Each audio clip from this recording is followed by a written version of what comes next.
Nice, oh. Kayang akyatin ni Mami, oh. Para na. So 2 weeks na sa amin si Hero. At ilan na ang takbo namin in 2 weeks? 1,713 guys ng odo nito. At so far sa isang full tank nakaka 479 tayo. At may natitira pang 244. Nag-average tayo ng 10.3 liters per 100 kilometers. So which is size lang.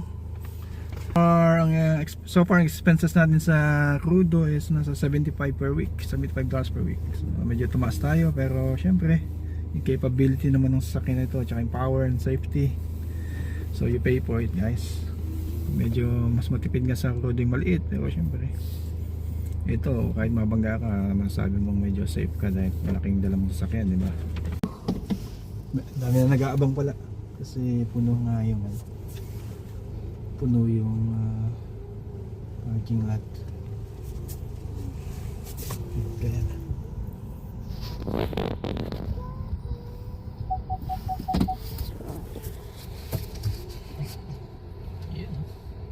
Swabe lang.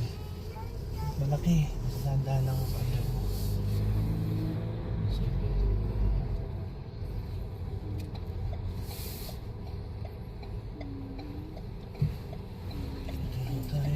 Tayo sa Albany Highway.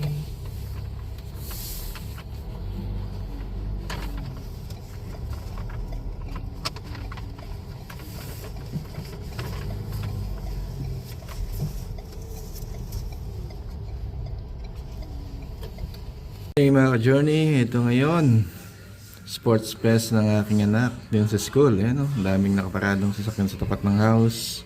Busy ngayon dito sa aming street. Nakatuwa lang, kapit ng school. Ayan, maraming tao. Lalo kung may event sa ganyan. Kaya okay, lively rito sa aming street mga ka-journey. Lalo kung may school events. Mga ka-journey, ang look ni Hero ngayon. So malapit nang maglagay ng bull bar. Nakaschedule na ako sa Tuesday. Kakabitan to ng bull bar. Hindi ko muna papalagyan ng winch, pero papalagyan ko ng driving lights na dalawa kasama sa package. Then kakaroon din siya ng LED daylight running lamp. Ngayon kasi ang running lamp niya halogen. Tapos magkakaroon siya ng fog lamp. Ito kasi walang fog lamp, so package na yun.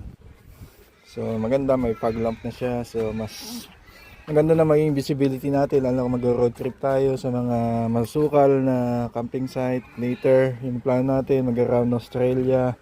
So pinaprepare na natin yung ating sasakyan mga ka-journey. Hindi natin mabibili lahat ng kailangan natin, pero unti-unti kailangan din natin pa-upgrade yung fuel tanks ng 110 liters additional para long drive. Siyempre kailangan talaga may winch ka pagka mag-off-road. Hindi ka mabalaho, kahit mag-isa ka, makakalis ka mga ka-journey. Hindi ka matrap sa mga wilderness ng mga katao-tao. So ito yung ating sasakyan ngayon. It's really cool, I'm very happy. Suspension at gulong pa lang naman upgrade natin, tsaka yung snorkel sa ngayon. Wow Siri, I heard you won an award. Can you show it to me? Do you have anything? Wow, look at that. Third place, is it on the track and field? Wow, galing-galing naman ang batang ito. Ito maganda eh. Track and field, yung bahay namin sa kabila. Enjoy na enjoy kami dito sa aming nabiling house na very accessible. Okay, go. Do you have another games to play? Yeah, I think so. At the end of recess. Wow! I heard you're so fast in running. Hello. Number 2 friend. Your friend is second. Wow. You want to take a picture with me? So cool. You want to... Serious friend. What's your name? All right.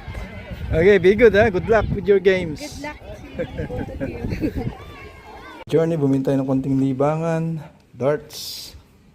Dito, tamang-tama oh. Ganda ng space. Swimming pool. Same time, meron tayong darts. Mga journey. So, dito na kayo sa Perth. Anytime, pasyal ho kayo. Gawin nating sports area to. Sports bar ba? Pero bawal lang alcohol ha. Sports coffee bar.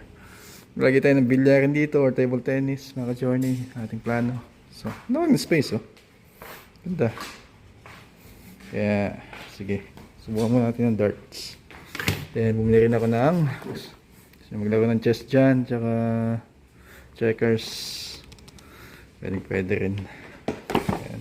Ating first try maka-journey. First try sa ating dartboards. Not too bad, guys. Almost bullseye kagad.